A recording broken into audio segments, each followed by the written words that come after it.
అరటన్ హుండీని తీసుకొచ్చి టేబుల్ మీద బోర్లించడం అనేది సాధ్యం కాదు, అందుకని కింద చేస్తున్నాం అనేది కూడా వీళ్ళు చెప్పారు.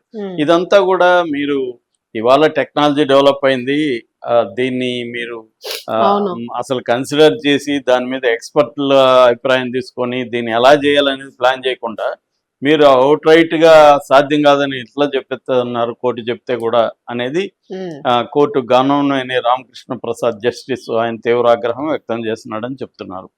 ఇక రెండవ అంశము, ఈ రవికుమార్ని అరెస్ట్ చేసినప్పుడు ఆయన ప్రభుత్వ ఉద్యోగ పరిగణించి 409 ఐపీసీ పెట్టుండాలి, పెట్టలేదు. ప్రభుత్వ ఉద్యోగం కాదు, ఆయన దీని నుంచి వచ్చాడని. అక్కడ డబ్బులు వేస్తున్నప్పుడు, అక్కడ గవర్నమెంట్ లో పనిచేస్తున్నప్పుడు అతను ప్రభుత్వ ఉద్యోగానే వస్తుంది. ప్రభుత్వ ఉద్యోగం సంబంధించిన సెక్షన్లు అప్లై కావాలి, మీరు సుప్రీంకోర్టు తీర్పులు చదవండి అని ఇటు సిఐడిని, ఏసీబీని, డీజీని కూడా హైకోర్టు క్లాస్ పీకింది చేసి మీరు ఇది చేయండి. అట్లాగే సతీష్ హత్యకు సంబంధించి, హత్య అనేది ఆరోపణ అనుకోండి, ఈ ఆరోపణకు సంబంధించి కూడా మీరు ఛార్జ్ షీట్ వేసే వరకు కూడా మేమే కోర్టే పర్యవేక్షణ జరుపుతాం. అంటే ఇన్వెస్టిగేషన్ అంతా కూడా ఎప్పటికప్పుడు కోర్టుకే మీరు తెలియజేయాలి, కోర్టే గైడెన్స్ ఇస్తుంది ఎలా చేయాలి అని. అంటే పోలీసుల మీద నమ్మకం లేదన్నట్టుగా కోర్టు మాట్లాడుతుంది. ఇది ఇప్పుడు బాగా వైరల్ అవుతుంది. అంటే అది మొత్తంగా ఏంటంటే తిరుమల అనేది దానికి కొన్ని ఆగమ శాస్త్ర పండితులు నిర్ణయిస్తూ ఉంటారు. ఎందుకంటే ట్రెడిషన్ ని ఫాలో కావాలి, హిందూ ట్రెడిషన్. అది కూడా తిరుమలకు ఒక ఎప్పటి నుంచో కొన్ని వందల ఏళ్ళుగా ఒక ట్రెడిషన్ ఎవాల్వ్ అయి వస్తుంది. అక్కడ ట్రెడిషన్ ని ఫాలో అవుతూ టీటీడీ బోర్డు నిర్ణయాలు తీసుకోవాలి. ట్రెడిషన్ బ్రేక్ చేస్తే మళ్ళీ మొత్తం ప్రపంచవ్యాప్తంగా హిందువుల్లో వ్యతిరేకత వచ్చే అవకాశం ఉంది. అది ప్రాబ్లం.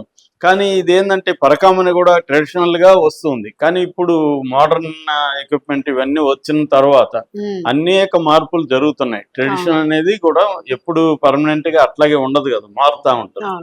సో ఈ మారుతా ఉన్నప్పుడు మీరెందుకు దీన్ని అసలు ఆ రవికుమారు మోసం చేయగలిగాడంటే ఎలా చేయగలిగాడు అంటే విజిలెన్స్ కరెక్ట్ గా లేదు, సీసీటీవీలు సరిపోయాన్ని లేవు, దాని మీద నిఘా సరిగ్గా లేదు కాబట్టే కదా అతను చేయగలిగాడు.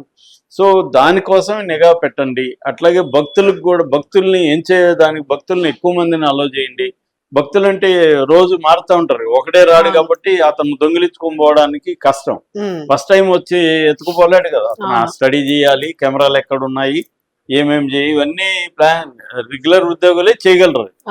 సో అందుకని కోర్టు ఏం చెప్తుందంటే ఎక్కువ భక్తుల్ని తీసుకోండి, భక్తులు వాళ్ళకి వస్తున్నారు కదా, సో అలాంటి వాళ్ళని తీసుకొని ఎంచండి, వాళ్ళకి సరైన అక్కడ వసతులు కల్పించండి, నీట్ గా టేబుల్స్ పెట్టండి, సరిపోకపోతే వేరే పెద్దది తీసుకోండి అనేది కోర్టు చెప్తుంది. దాన్ని వీళ్ళు ఇది ఆచరణలో సాధ్యం కాదు, టేబుల్ మీద అంత బోర్లించలేము, ఆఫ్టర్నూన్ బోర్లించలేము. రెండోది ఎంతమంది వస్తే అన్ని టేబుల్ ప్రొవైడ్ చేసే అంత స్పేస్ అక్కడ లేదు. తిరుమలలో ఏంటంటే స్పేస్ రెస్ట్రిక్షన్ ఉంటుంది, అది కొండ కాబట్టి దాని మీద స్పేస్ తక్కువ ఉంటుంది. సో ఇవన్నీ ప్రాబ్లమ్స్ ఉన్నాయని వాళ్ళు చెప్తున్నారు.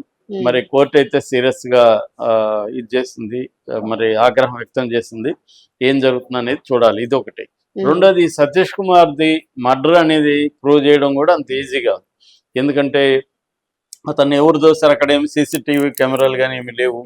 క్రిమినల్స్ ఒకవేళ ఉంటే ప్రతి ట్రైన్ లో కూడా క్రిమినల్ కేసులు ఉన్న వాళ్ళు కూడా ఉంటారు, వాళ్ళకి వైసీపీ వాళ్ళకి లింక్ ఎస్టాబ్లిష్ చేయాలి, వీళ్ళే చేశారన్న దానికి ఇవన్నీ ఉంటాయి. అసలు మర్డరా లేకపోతే అతను జారిపడ్డా ఇవన్నీ, లేదా ఆత్మహత్య కూడా అని అంటున్నారు. ఎందుకంటే అతని మీద అక్కడ ప్రెజర్ ఎక్కువ ఉంది, అతను అందుకని ఆత్మహత్య చేసుకున్నాడు అని కూడా అంటున్నారు.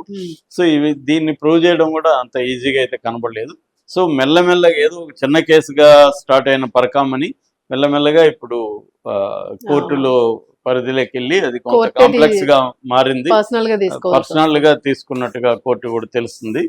ఏం జరుగుతుందనేది చూడాలి.